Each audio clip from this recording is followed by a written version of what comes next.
Merci beaucoup, Monsieur le Premier ministre. La parole est à Monsieur Olivier Serva pour le groupe Lyotte. Merci Madame la Présidente. Monsieur le Premier ministre, mes chers collègues, les prix des billets d'avion pour les Outre-mer sont trop chers.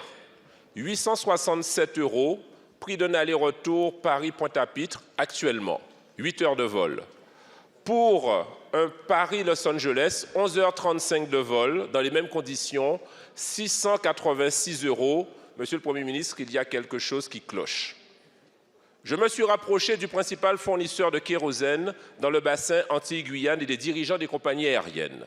J'ai pu constater que le voyageur ultramarin est littéralement la poule aux œufs d'or, ou encore le dindon de la farce, du financement des infrastructures ferroviaires françaises. Pourtant, des trains en circulation en Outre-mer, il n'y en a pas, patini. En effet, la taxe de solidarité dite Chirac, payée par les compagnies aériennes pour financer les investissements de l'État en matière de ferroviaire, figurez-vous que le passager ultramarin la paye.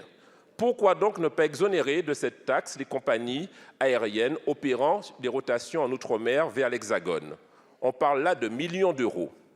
Autre taxe payée par les compagnies aériennes et répercutée sur le prix du billet, la taxe de sûreté et de sécurité, qui dans d'autres pays du monde est payée par l'État.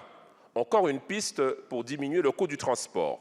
Ensuite, Monsieur le Premier ministre, venons-en au coût du kérosène.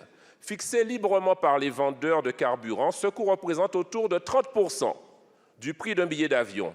Pourquoi ne pas encadrer son prix par arrêté préfectoral, comme pour les autres carburants en Outre-mer? Enfin, il y a également à redire sur l'impossibilité pour la raffinerie des Antilles de s'approvisionner ailleurs qu'en mer du Nord. C'est loin. Pourtant, nos voisins sud-américains compte parmi les plus grands producteurs de pétrole au monde et c'est moins cher. Monsieur le Premier ministre, voici là des pistes d'économie que je pose sur la table. Je compte sur vous pour les saisir. Je vous remercie. Je vous remercie, Monsieur le député. Monsieur le Premier ministre. Merci Madame la Présidente, Mesdames et Messieurs les députés, Monsieur le député Olivier Serva. Vous avez raison, la question de la desserte aérienne de la Guadeloupe et plus largement des Outre-mer est cruciale et évidemment avec le gouvernement nous y sommes très vigilants. Vous m'interrogez sur la taxe dite Chirac.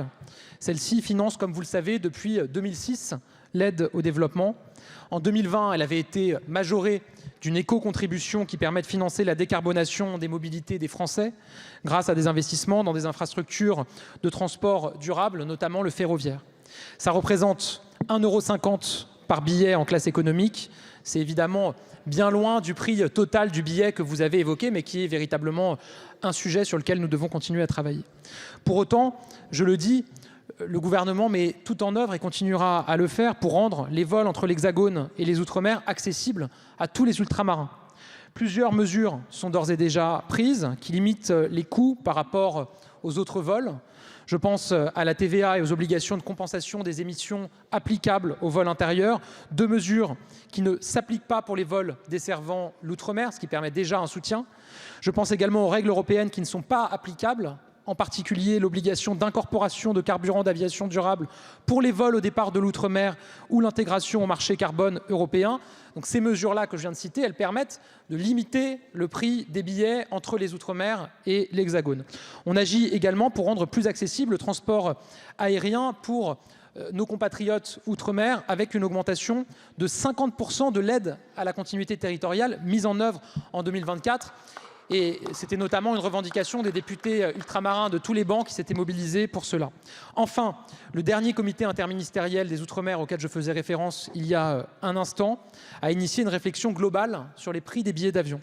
Je souhaite que cette réflexion puisse se poursuivre et surtout qu'elle intègre, comme vous nous y avez invité, la question du prix du kérosène.